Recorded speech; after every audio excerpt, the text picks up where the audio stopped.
Сәлем достар, біз бүгін түрлі мамандықтармен танысатын боламыз.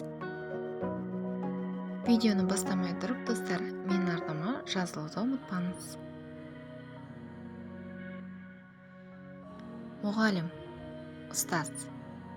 Ұстаз мектепте және де жоғарғы оқу орындарында қызмет жасайды. Яғни міндеті балаларға білім беру. Мұғалім біздің екінші анамыз, сондықтан мұғалімнің айтқанын тыңдау керек. Дәрігер. Дәрігерлер ауруханада жұмыс жасайды. Негізгі міндеті адамдарды емдеу. Дәрігерлердің түрлері көп. Мысалға тіс дәрігері, бала дәрігері, ересек дәрігері, хирург тағы басқа бөлінеді.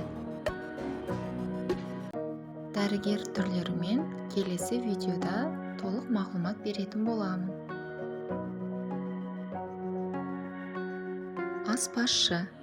Аспазшылар түрлі асханаларда, үлкен ресторандарда жұмыс жасайды. Негізгі міндеті тәтті ас пісіру. Тігінші. Тігіншінің негізгі қызметі түрлі киімдерді, түрлі дизайнды тігіп шығару. Тігіншілер тігін цехында жұмыс жасайды. Суретші. Суретшілер түрлі жанрдағы суреттерді салады. Мысалға, адам бейнесін, портретті, табиғат аясын, тағы басқа. Ұшқыш. Ұшқыш ұшақты басқаратын адам. Жауапкершілігі өте мол.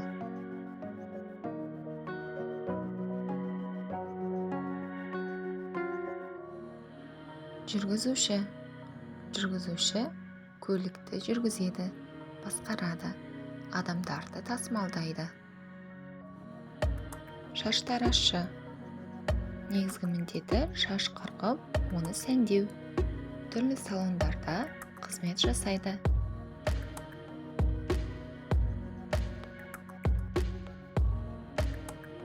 Күзетші, қарауыл. Негізгі міндеті жұмыс орнының ешқандай мүлігіне зиян тимеуін қадағалау. Биші. Бишілер би билейді. Билердің түрлері өте көп. Дәстүрлі би, хип-хоп, тағы басқа. Әнші.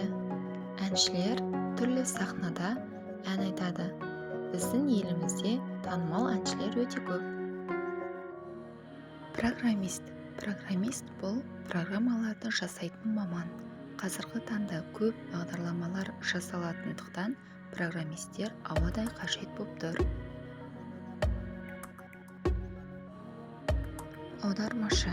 Аудармашы болған адам ең алдымен аударатын өзге тілді жетік білуі қажет. Сонымен қатар өзінің ана тілін толық білуі, лексикалық қорының бай болуы тиіс. Сатушы. Сатушы дүкендерде қызмет жасайды. Кез келген нәрсені сатады. Фотограф. Фотограф деген фотоаппаратпен кез келген затты немесе адамдарды суретке түсіретін маман.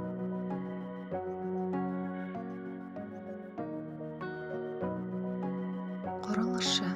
Құрылысшы дегеніміз кез келген мекемелерді соғатын адамдар. Журналист. Журналист қоғамдық ақпараттық саланың қызметкері болып есептеледі. Ол жаңалықты халыққа таратушы болып табылады.